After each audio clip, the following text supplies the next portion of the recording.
Hey guys, this is John Phillips with John Phillips Plumbing down here in sunny Sarasota, Florida. It's been a beautiful day. It's Tuesday. It's about 5:30 right now. Yeah, 5:45. I just ate a big dinner. Every time I do a video and I talk about closet shims, toilet shims, I get a lot of questions and where do I buy them and all that stuff. So I want to do this little short video on why you need to use shims. If you're just setting a toilet and you're using the bolts alone to put that toilet down on wax, there's no doubt that job is not going to last. It may be a year, maybe 3-4 years, but eventually that toilet's going to rock. It's going to work itself loose. It's going to break the flange. When you set a toilet, when I started in the business 35 years ago,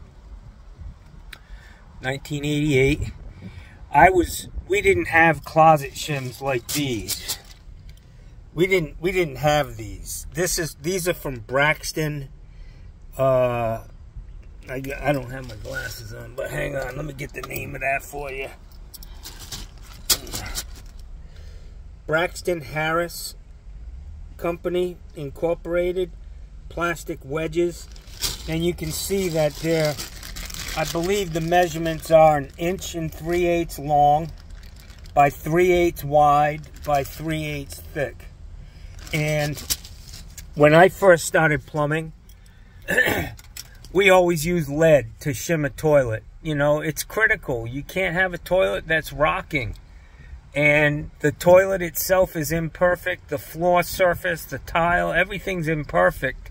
And to think that you're going to set every single toilet just by pushing it down on the ground and tighten the bolts up, it's ludicrous.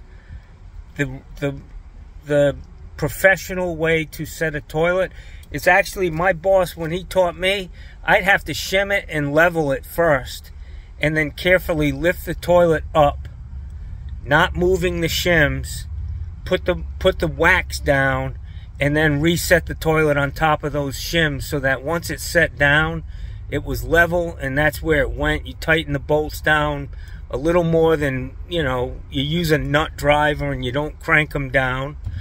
And make sure you cut them off tight enough so that the closet bolts aren't moving around when you're trying to cut them off. And always use a mini hacksaw. I've seen guys, they cut them, they do stuff, but when you cut them, you mess the threads up, and it's very hard to get those nuts off to replace to pull the toilet in the event you had to.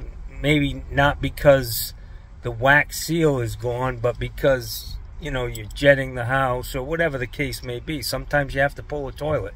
But anyways, so these are the shims that I use.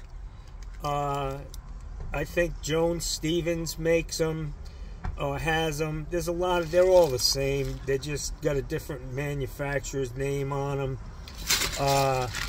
I think they're about 10 cents a piece. I mean, you get a bag of 100 for 10 bucks.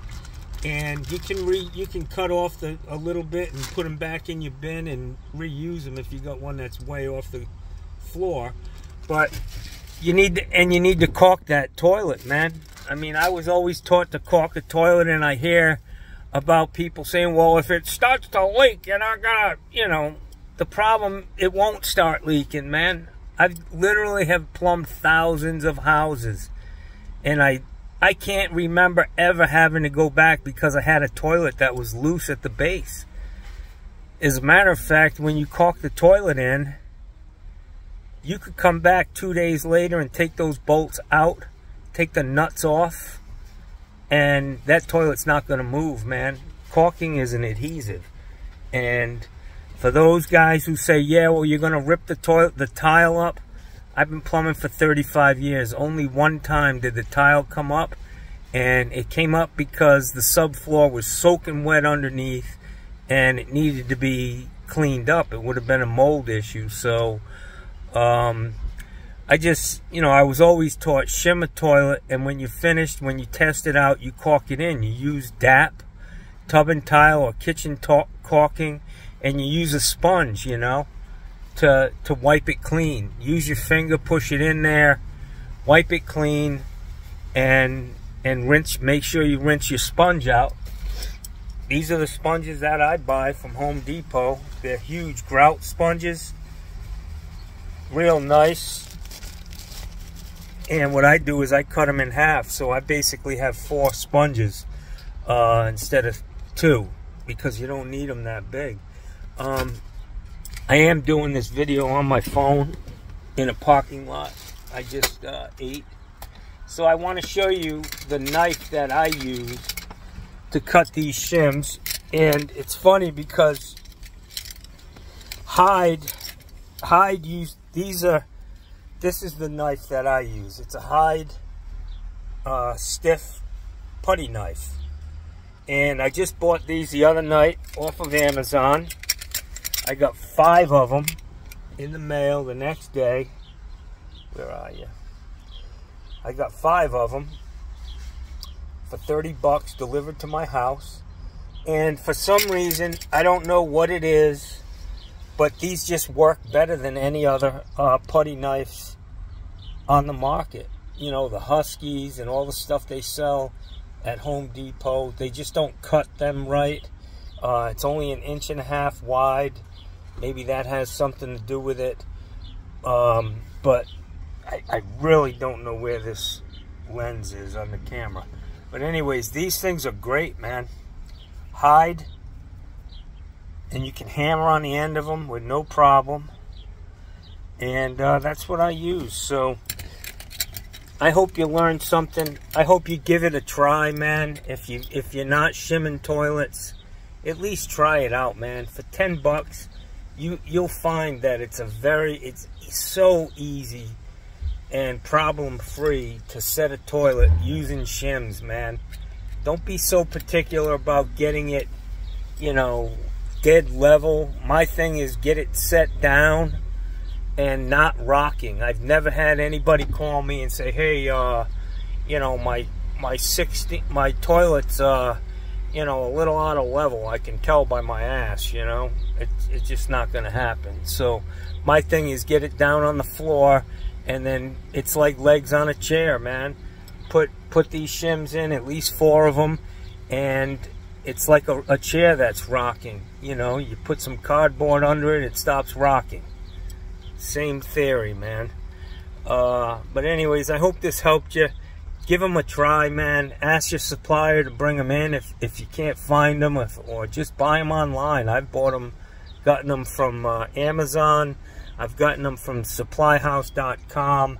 And like I said, they're about probably $10 to $12 is what you pay for a bag of 100.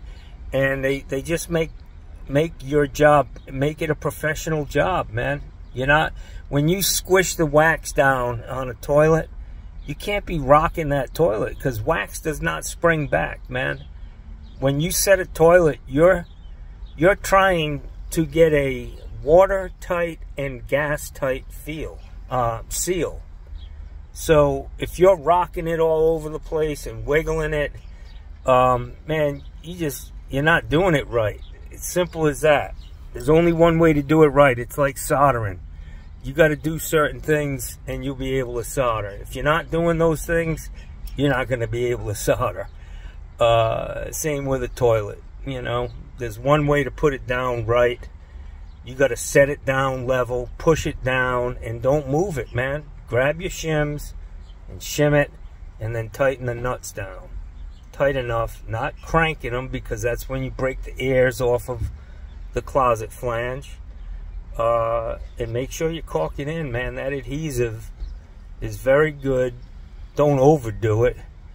But man, I've never had a toilet. Only, like I said, one time did I pull a toilet and the tile came up with it. So it's really not an issue. Anyways, I hope you enjoyed this video. It's been a pleasure trying to share my insights. Give it a try, man. See ya.